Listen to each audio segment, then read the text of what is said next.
As you know, in physics, we say for every action, there is an equal and opposite reaction. When people have no guidance from Allah, when they find something extreme, to correct it, they go to the other extreme. So when Christianity came and found this, they said they went to the other extreme. Sex is bad. This woman, Hawa, our mother Hawa, is bad because she forced Adam to eat from the forbidden tree. Every person is born in sin. So they came with extreme to the other. Then the church started to do very terrible things.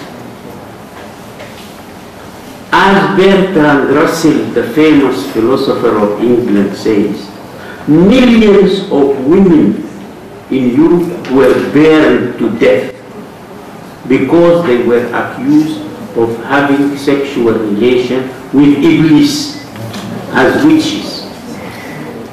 And there were the inquisitions, it was terrible. So when Europe wanted to get rid of the church, they hated religion and they went to the other extreme. It's like a pendulum.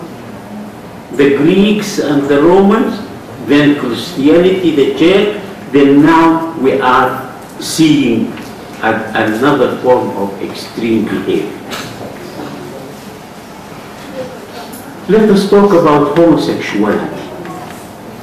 And homosexuality, the Western world has defended homosexuality in a way which is really as if this is the most important thing in the world. Listen, I will give you examples here. Before this AIDS crisis, I have written this book, The AIDS Crisis, a Natural Product of Modernity's Sexual Evolution. In writing the book, I went through at least 17 sources or so, books on sexuality. All the books in sexuality entice people to have anal intercourse. Not a single book said that this is not good. Look at this, for example. Look at Goldstein here. She says, and an author called Nas as well.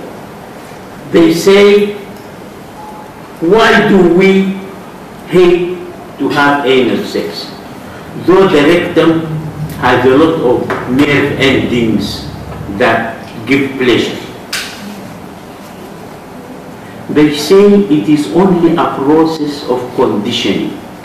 When we were young, we are taught to clean the anus after defecation, to keep it tight.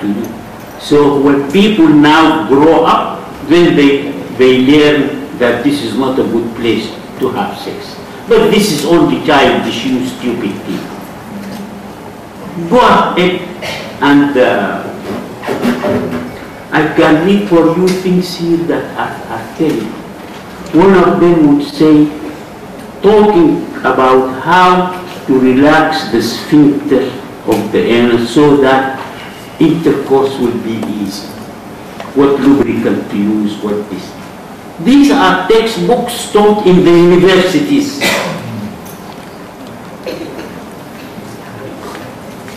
Then another way to make homosexuality accepted, this is number one, I said, the general philosophy, my first talk now.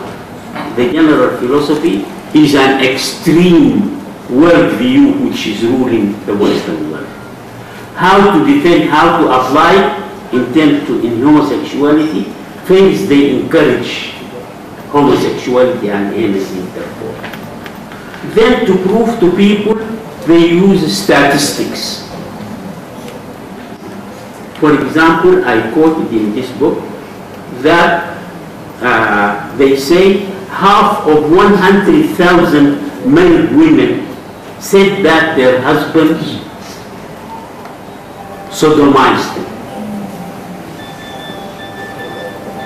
And that 37% of all American males have had homosexual experience.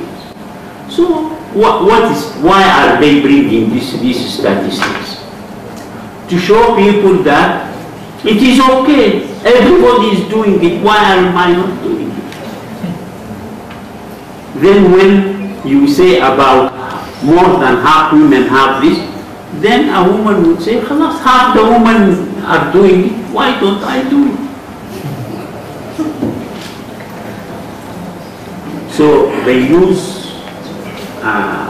enticement, they use statistics, and then they go to physiology and science.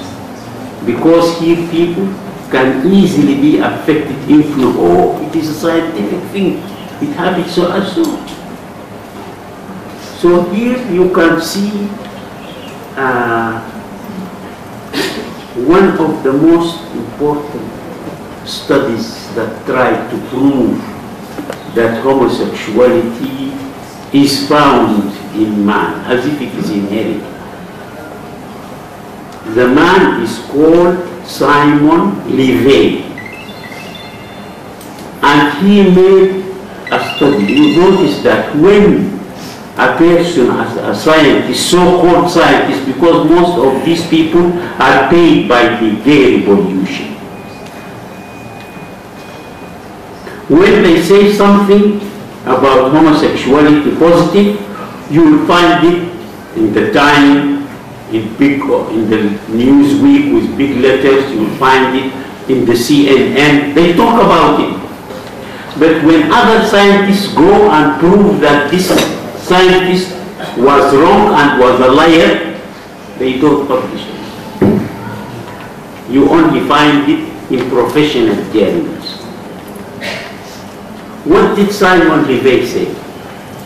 He said he took 16 homosexuals who died. He took their bodies and compared them, 19 homosexuals, compared them with 16 other human bodies of Americans who are not.